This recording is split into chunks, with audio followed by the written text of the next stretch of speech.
One day, your father suffers a sudden stroke. You're forced to walk away from your mundane corporate job and return to your hometown to shoulder the lifelong business your father ran to raise you and your sibling. It is a local handyman service enterprise, a turnkey business model where affluent property owners willingly line up for weeks, paying a premium of $150 per hour just to lock in basic infrastructure maintenance. But forget the deceptive gross margins sold by self-proclaimed internet gurus. The reality of scaling an independent handyman service is not a blue-collar fantasy. It is a ruthless exercise in fixed cost rigidity and unbilled capacity hemorrhage. When you transition from a solo technician to managing a fleet, your biggest enemy isn't competition, it is the math. A minor 25% slip in route efficiency instantly burns over $4,600 every single month directly out of the owner's pocket. To survive this hyperlocal battlefield, you must deconstruct the hidden operational gears before your capital evaporates. Open your ledger. This is the real business of owning a handyman service. Before we dissect the unit economics, subscribe to the channel and activate notifications to master the forensic structural rules of high-yield asset classes. To understand how a local brand actually evolves from a basic manual labor job into a scalable enterprise, we first have to look at the psychological traps that catch most aspiring business owners. Take a guy named Mark. For over a decade, Mark worked as an infrastructure data director in Austin, Texas, managing complex network servers and enterprise software. When the tech layoffs started hitting home and compromised his job security, Mark decided it was time to pivot. He was done with corporate volatility and wanted to build something tangible in a physical market. Armed with $45,000 in liquid capital, he set his sights on a seemingly straightforward local service sector, building a commercial handyman fleet. Mark's initial plan was built entirely on what the industry calls the sticker price illusion. He did a quick audit of his local suburban market and saw that major national franchises were charging homeowners anywhere from $120 to $150 an hour for basic preventative maintenance and structural repairs. The top-line numbers seemed bulletproof. Mark figured that if he put 3 reliable cargo vans on the road, with each truck running basic 8-hour shifts 22 days a month, the fleet would effortlessly generate massive gross revenues. He calculated that even with conservative scheduling assumptions, a 3-truck setup would easily bring in close to $500,000 a year. On paper, the gross margins looked incredible, completely blowing past his old corporate salary while promising absolute control over his financial future. However, Mark's fundamental mistake was treating a local service business like a simple multiplication problem. He looked at the business through the eyes of a solo technician who just needed to add more bodies, completely blind to the operational friction of managing a decentralized fleet. The immediate discovery shattered his surface-level assumptions. The primary driver of this cash strain was the immediate shift from flexible labor to a highly structured, fully loaded labor cost. Mark originally thought he could handle fluctuating demand by hiring independent 1099 contractors, paying them strictly for the hours they spent working on site. He quickly learned why this approach fails operationally. Independent contractors have zero brand loyalty. They will effortlessly ghost a scheduled appointment the moment the competitor or a private homeowner offers them an extra $5 under the table. To protect his brand and guarantee consistent service, Mark was forced to completely abandon the contractor model. He had to hire full-time, dedicated W-2 employees, anchoring his business to a guaranteed base wage of $32.50 an hour. But that hourly wage is just the tip of the iceberg.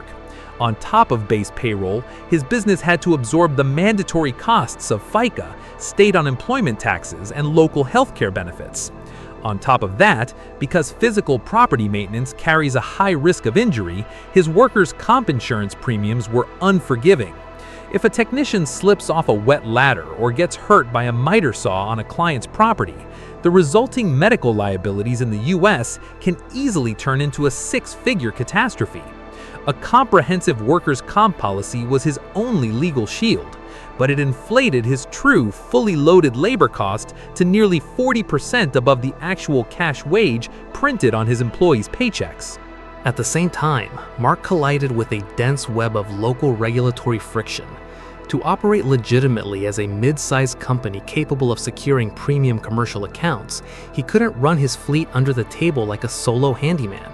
He had to register a multi-member LLC to insulate his personal family assets from catastrophic liabilities.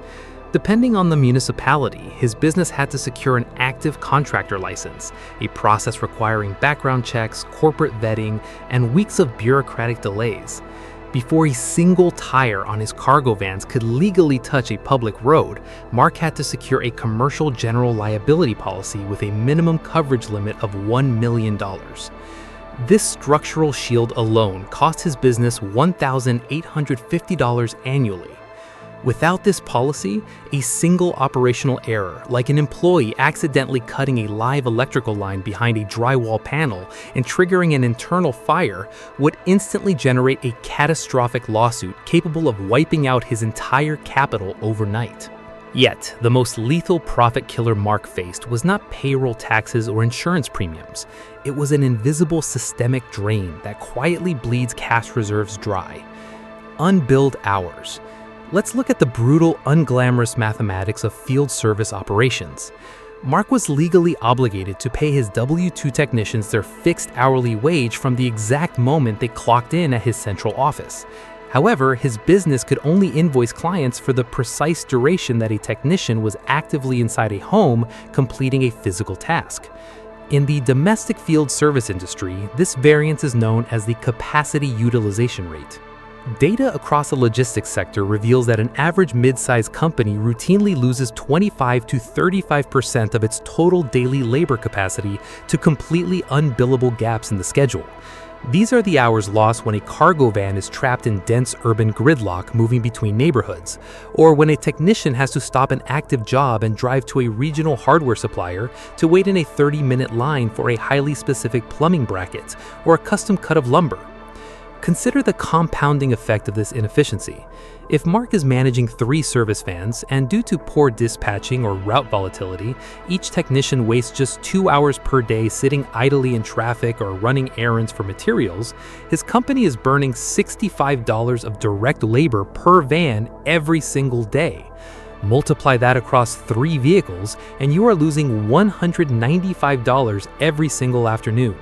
Over the course of a standard working month, that equates to more than $4,290 completely vanishing from his ledger without generating a single penny of top-line revenue. For a multi-billion-dollar franchise, a loss of that size is a minor rounding error. But for an independent, undercapitalized brand like Mark's, that $4,290 is taken directly out of the net profit pocket that the owner was supposed to bring home to secure his own family. As Mark watched his cash reserves dangerously dwindle under the weight of this unbilled time, he realized that saving the enterprise required a radical shift in his pricing architecture. He had to stop running his company reactively, waiting around for random phone calls, and instead execute a highly deliberate multi-tiered customer monetization strategy. In any suburban market, an independent fleet owner cannot win a race to the bottom against undocumented solo workers who evade corporate taxes and liability overhead. Nor do they possess the immense marketing budgets required to outspend national franchise networks on digital customer acquisition. To survive, Mark had to implement a sophisticated loss leader strategy. He began intentionally pricing high-demand, low-friction preventative maintenance tasks such as assembling complex imported furniture, installing smart security locks, or mounting large flat-screen TVs at a flat, highly competitive rate of just $135 for the introductory hour. This specific price point was never designed to generate standalone profitability. It barely covered his direct technician labor, vehicle fuel, and digital ad costs. The singular tactical objective of this loss leader was to bypass consumer friction and physically get a clean, polite, highly professional W-2 technician wearing a branded company uniform past the front door of a home. The moment that introductory repair was completed and the property owner's trust was absolute, the true revenue engine of the business was activated. The average affluent property owner is fundamentally time-starved, consistently overwhelmed by the physical maintenance of their real estate, and highly susceptible to the convenience of on-site expertise. Mark trained his technicians to pivot from basic labor into comprehensive property diagnostic workflows. Utilizing standardized digital checklists, technicians evaluated the home's exterior envelope and internal infrastructure, identifying critical vulnerabilities before they manifested as emergencies. They would capture high-resolution imagery demonstrating that the custom wood trim surrounding exterior window frames or the load-bearing joists beneath a backyard deck were experiencing advanced wood rot due to hidden moisture accumulation. Or they would reveal that the exterior gutter systems had loose seams, causing rainwater to overflow and pool directly against the concrete foundation of the property. Property owners are deeply terrified of structural damage because it directly threatens the long-term equity of their most valuable asset. Suddenly, a low-margin $135 introductory service call was structurally transformed into a specialized, high-margin remediation contract worth $1,200 to $1,800. This is where an independent handyman enterprise actually generates its wealth. The raw materials required to fix these structural issues are remarkably inexpensive at any wholesale supplier, often costing under $150 for treated lumber, specialized fasteners, and commercial sealants. But Mark's company could comfortably command a gross margin of 80% based entirely on the specialized technical skill required to perform the repair and the urgent asset-protecting nature of the problem. This exact combination of an accessible loss leader and a systematized on-site inspection protocol accounts for 60% of the total annual net profit generated by a successful service fleet. To control the remaining fixed cost rigidity of his operation, Mark integrated an advanced route optimization CRM software, transforming his dispatch framework into a predictive grid that compressed unbillable transit times and maximized daily capacity utilization. By mastering this tiered customer monetization funnel, Mark stabilized his local operation. But to truly understand the existential stakes of fleet management, we must zoom out to a multi-billion-dollar macro failure. The exact structural trap that Mark narrowly survived on a local level is identical to the economic forces that triggered the catastrophic 2023 bankruptcy of Yellow Corporation, one of the oldest and largest freight logistics giants in United States history. For nearly a century, Yellow Corp dominated shipping, operating a massive network of freight terminals and a fleet of thousands of commercial vehicles. However, underneath its multi-billion-dollar top-line revenue lived an incredibly fragile, rigid cost structure. Yellow Corp was structurally anchored to intensive fixed operating expenses, driven by unyielding union labor wage guarantees, massive legacy pension obligations, and the immense overhead required to maintain a sprawling, capital-heavy terminal infrastructure. When macroeconomic shifts and intense non-union competition caused freight volumes to dip, Yellow Corp faced a terminal liquidity crisis. Because their cost structure was completely rigid, they could not scale down their operating expenses to match the drop in shipping volume. The interest on their massive debt continued to compound automatically, their terminal leases remained fixed, and their guaranteed payroll obligations ruthlessly consumed their remaining cash reserves. Within a matter of months, a multi-billion-dollar logistics titan was completely suffocated by its own fixed cost rigidity, forcing it to declare Chapter 11 bankruptcy and liquidate an asset base that had stood for generations. This macro failure proves that scaling a business without addressing cost rigidity does not dilute risk, it amplifies it.